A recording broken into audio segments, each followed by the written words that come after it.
2023년 4월 1일 사순 제5주간 토요일 제1독서 에제키엘 예언서 37장 21절에서 28절의 말씀입니다. 주 하느님이 이렇게 말한다. 나 이제 이스라엘 자손들이 떠나가 사는 민족들 사이에서 그들을 데려오고 그들을 사방에서 모아다가 그들의 땅으로 데려가겠다. 그들을 그 땅에서 이스라엘의 산악지방에서 한 민족으로 만들고 한 임금이 그들 모두의 임금이 되게 하겠다. 그리하여 다시는 두 민족이 되지 않고 다시는 결코 두 왕국으로 갈라지지 않을 것이다. 그리고 그들이 다시는 자기들의 우상들과 혐오스러운 것들과 온갖 죄악으로 자신을 부정하게 만들지도 않을 것이다. 그들이 저지른 모든 배신에서 내가 그들을 구원하여 정결하게 해주고 나면 그들은 나의 백성이 되고 나는 그들의 하느님이 될 것이다. 나의 종 다윗이 그들을 다스리는 임금으로서 그들 모두를 위한 유일한 목자가 될 것이다. 그들은 내 법규들을 따르고 내 규정들을 준수하여 지키면서 내가 나의 종 야곱에게 준 땅, 너희 조상들이 살던 땅에서 살게 될 것이다. 그들만이 아니라 자자손손이 영원히 그곳에서 살며 나의 종 다윗이 영원히 그들의 제후가 될 것이다. 나는 그들과 평화의 계약을 맺으리니 그것이 그들과 맺는 영원한 계약이 될 것이다. 나는 그들에게 복을 내리고 그들을 불어나게 하며 나의 성전을 영원히 그들 가운데에 두겠다. 이렇게 나의 거처가 그들 사이에 있으면서 나는 그들의 하느님이 되고 그들은 나의 백성이 될 것이다. 나의 성전이 그들 한가운데에 영원히 있게 되면 그제야 민족들은 내가 주님임을 알게 될 것이다. 주님의 말씀입니다.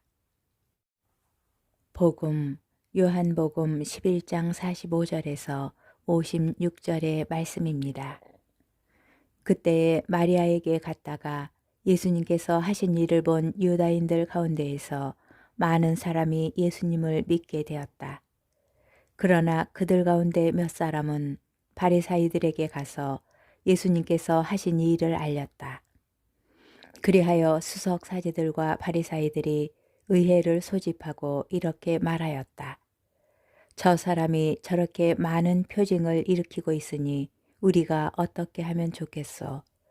저자를 그대로 내버려 두면 모두 그를 믿을 것이고 또 로마인들이 와서 우리의 이 거룩한 곳과 우리 민족을 짓밟고 말 것이요.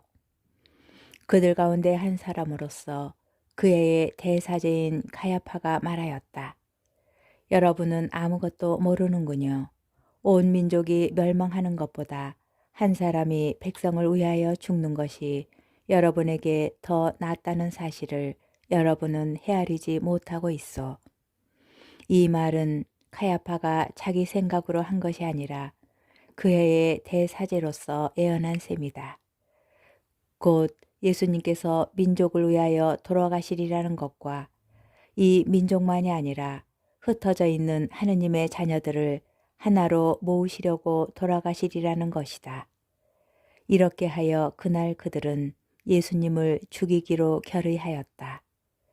그래서 예수님께서는 더 이상 유다인들 가운데로 드러나게 다니지 않으시고 그곳을 떠나 광야에 가까운 고장에 에프라임이라는 고을에 가시어 제자들과 함께 그곳에 머무르셨다.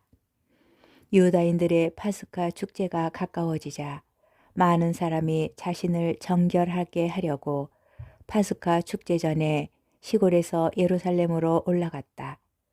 그들은 예수님을 찾다가 성전 안에 모여서서 서로 말하였다. 여러분은 어떻게 생각하시오?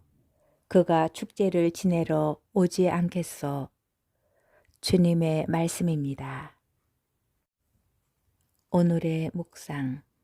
예수님께서는 죽은 라자로를 다시 살리신 뒤 최고의회의 결정으로 말미암아 죽음의 궁지에 몰리십니다. 죽은 이를 살리신 분께서 반대자들에게 죽임을 당하실 위기에 놓이셨습니다. 순환 이야기의 역설적 전개는 라조레의 부활 사건과 오늘 복음이 연결됨으로써 부각됩니다. 예수님께서 하신 일, 곧 예수님께서 죽은 라자로를 되살리신 사건을 본 유다인들의 반응은 서로 다릅니다. 일부 유다인들은 예수님을 믿게 되었지만 다른 유다인들은 예수님을 의심하면서 예수님께서 하신 일을 바리사이들에게 보고합니다. 이에 수석 사제들과 바리사이들은 최고의회를 소집합니다. 그들은 자신들의 권위를 흔드는 세력을 두려워하는 듯합니다.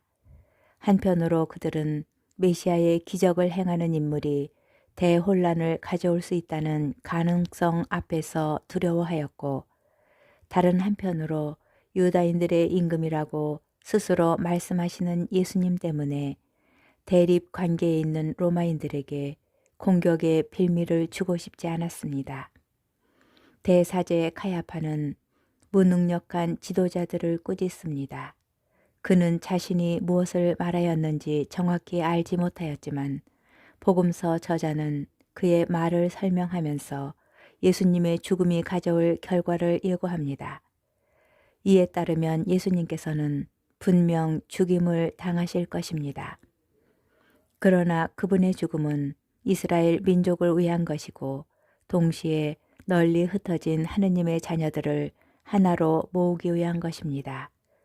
수석 사제들과 바리사이들은 대사제 카야파의 말에 따라 예수님을 죽이기로 결의합니다. 오늘 복음 속 종교 지도자들은 예수님을 앞에 두고 민족주의적 유익만을 계산하였습니다. 예수님을 따르며 신앙의 길을 걷는 우리는 지금 시선을 어디에 두고 있나요?